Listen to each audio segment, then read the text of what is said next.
questions to ask when designing your company's logo. Some of these tips were shared by Kim Lachance Shadro. Yes, Kim Lachance Shadro. So she shared a lot of very, very useful tips. You know, most times when I see some of these things online, but while I'm doing my research, I like to bring it on here, share them with you as well. That is the most selfless thing to do. I don't want to sound selfish, so I'll share them with you. According to Kim, she says the great logos are recognizable in a blink. Also, they could also make a lasting impression.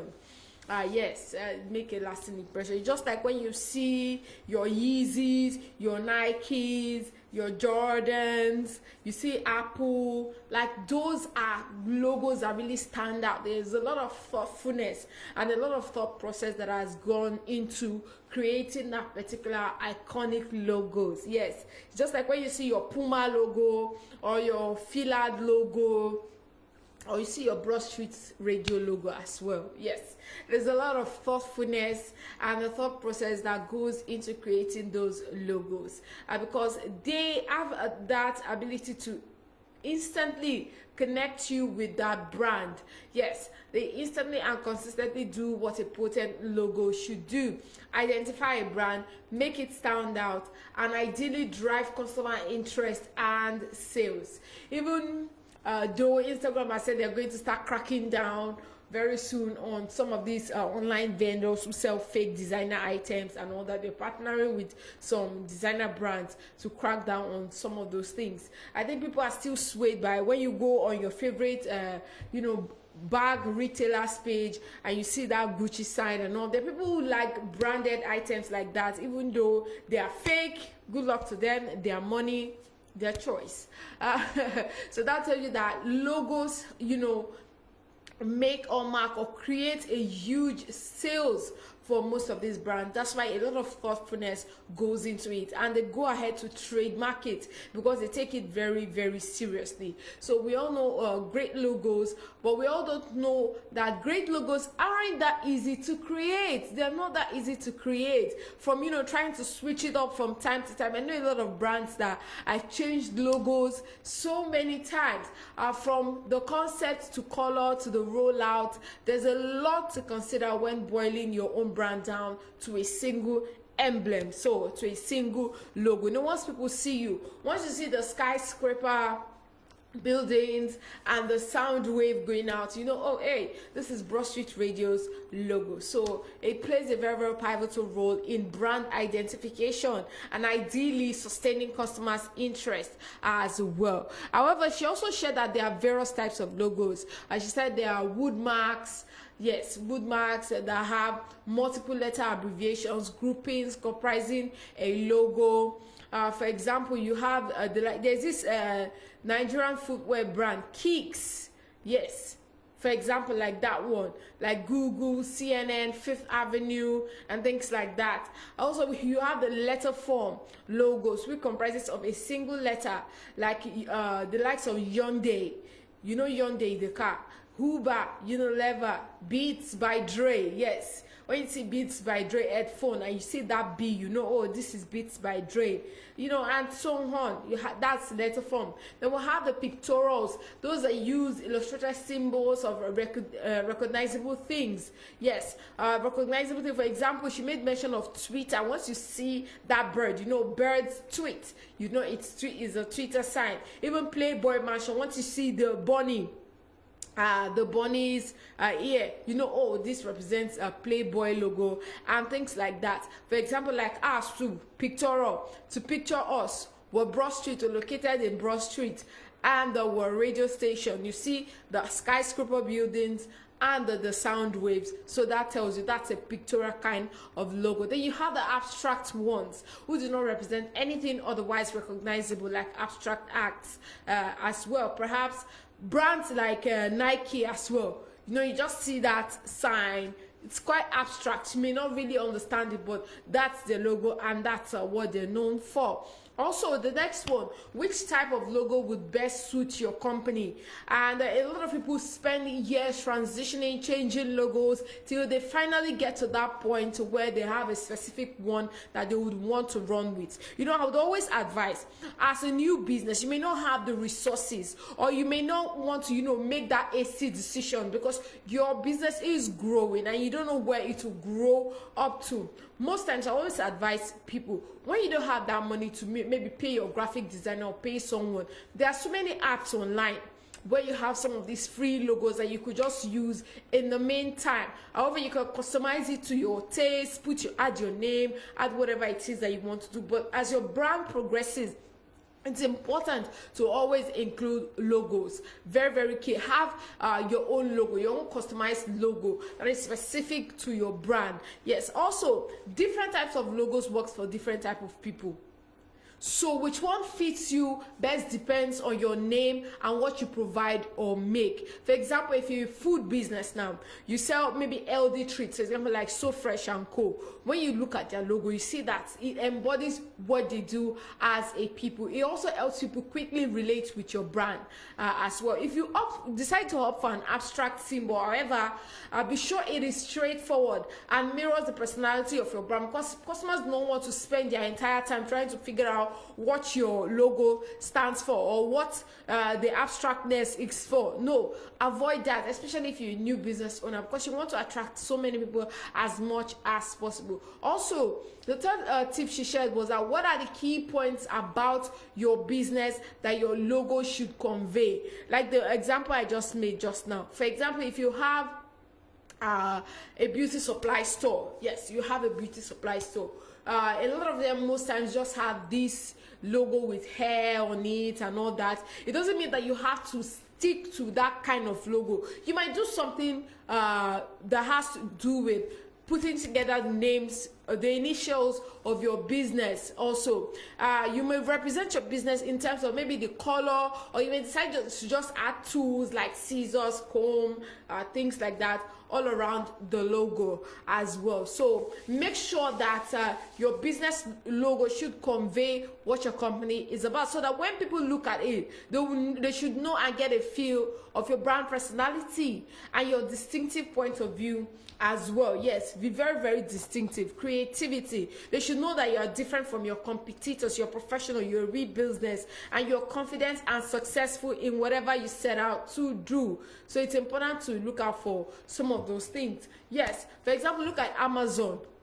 It is represented by the company's name with an arrow pointing from A to Z. It's an example of a logo that embodies its namesake's brand identity exceptionally well. So what are the best colors as well? What are the best colors as well? However, over the years, a lot of people tend to make this mistake of following cliches. I've seen a lot of hair vendors online who feel like their logos must be pink. Who says that? Who made that a law? So many of them use the same thing, and it kind of looks redundant to me. It kind of shows the lack of, personality, the lack of originality. No. However, color choice is incredibly important. So to best differentiate yourself from other brands or even your biggest competitors, also consider the different colors pack. Yes, the different colors pack. Red, when appropriately used, in a Booze logo. Maybe you have a brand and your brand is maybe Booze Bar. You may decide to go with red. Intense, warm, alarming, shows your personality. You understand? Even for a fashion brand, you may decide to even run with yellow, bright colors like that. It could embody the whole essence of your business. For example, I know a plus size brand who uses a voluptuous lady as their logo. It kind of tells you immediately that, okay, these are the people that this person caters to. Their logo has already communicated a lot to me already, even without asking so many questions. Also, the fifth one, what fonts should I consider? Fonts are very key, as much as colors are key, as much as the name that you're going to use or the picture that you're going to use. Colors are very, very key, because colors have the ability to convey feelings and emotions art teacher may have taught us some of these things in our primary or secondary level. However, different fonts works better for different business. So if you talk to your experts, talk to your graphic designer, I'm sure they know this even better than you, and they'll be able to guide you through. However, while guiding you through it, ensure and make sure that your vision comes to life. Yes, let them know what you also want for that business. She gave an example that, for example, a candy shop might opt for maybe a whimsical font that communicates youth, fun, and sweetness. For example, if I sell party supplies now, if I have a party supply store, I might decide to use the unicorn as my symbol because of its nature, very vibrant, very colorful, and all things associated with the unicorn. So that will even help with the symbol, helped with the picture, and also helped with the color, because the color will have multiple colors around it, and it kind of creates this whimsical feel around the particular brand. Also, one important question that a lot of startups or business owners or SMEs always think over and over and over, to the point that they overthink, is, should I design my logo myself or hire a graphic designer to do it? I would always advise you, while you're at the beginning stages of your business, although these days with your budget you can afford a graphic designer, yes, with whatever budget. The most important thing when you're doing your own business is deliberateness. You need to be deliberate about a lot of things. If I were to start my own brand today, based off of experience and some of the things that I've done in the past, I will definitely hire a graphic designer to bring my vision to life, because we are in the days of deliberateness. You have to be deliberate about everything, because that same idea that you're thinking now, 1,001 people have already gone through it already. So personally, I would hire a graphic designer also. However, if you do not have the resources to, there's so many free logo maker apps on there that you could create your own logo, add whatever font, color, and all that that you want. And as your business progresses, you begin to hire the services of a professional to help you out with that. Also, it's important to look at the cost. Sometimes you might get carried away with saying, I want this, I want it to look like this person's own, or I want it to have this, have that. But then you have to bear in mind that most of these things will cost you. However, it's important to put on your bargain hat when you want to talk to your graphic designer. Bargain, but do not talk down on their work or try to make their work feel worthless with the amount that you start pricing. However, it's important that you do that. Also, where should I display my logo? Where should I display my logo? On your Instagram, your Pinterest, Facebook, Twitter, your website. Where should you place your logo is a key and very, very important question that you should ask yourself, because you've spent money, time, effort, thoughtfulness into creating that unique logo that sets your brand apart. So putting it at a strategic position on these various social media platforms is very, very, very key. Also, another question she said you should ask is, where shouldn't you display it? Because you would want to show off pretty much everywhere. Yes, it's your brand. Like they always say online, carry your brand for head like pure water. You have to, be out there online with your logo into your website, your digital ad campaigns, your social media sites where you have company accounts like Facebook, Twitter, Instagram, Pinterest, offline as well. Put your logo on your front door, your logos on your sticker, on your car, on your business card, on your product packaging, on the nylon you use to do delivery, on your paper bag, whatever it is. Make sure on stationaries, everything that has to do with your brand should display your logo. You are the best marketer for your own business. You're the best marketer for your own business. Also, what are some mistakes to avoid as well? The worst mistake of all is settling on the logo before seriously considering your key competitors' logo. I always tell you during this segment, your competitors, it's important to always keep an eye on them. And if your logo ends up similar to that, even in the slightest, customer might not be able to tell you apart. And that's one of the mistakes that I mentioned of earlier, that I've been seeing a lot of some of these online business hair vendors making that mistake. They use the same pink hair logo.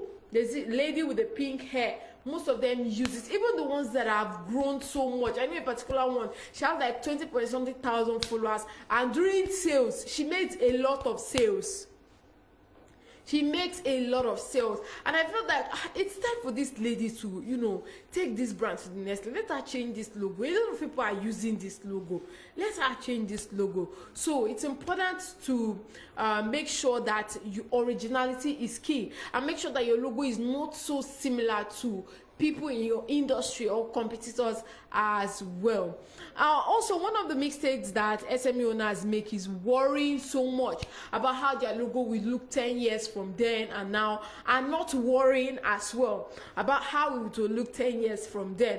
You don't want to create a logo that, you know, years from that you start, you know, thinking, oh, what was I thinking when I did this? So it's a thought process. Involve a lot of people in the process of creating your own logo. You know, ask for advice, seek professional help if you have the means or if you have the funds to do so. So the first tip she said, look at the types of logo they have and pick the one you want. Which type of logo will best suit your company as well. What are the key points about your business logo? Your business logo should convey. What are the best colors, fonts, which design? Also, should you do it yourself or hire a graphic designer?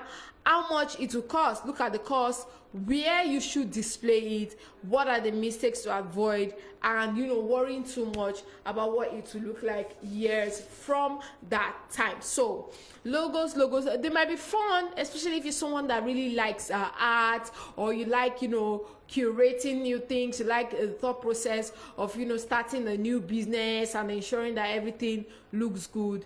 Well, also remember, always ask people for their opinion.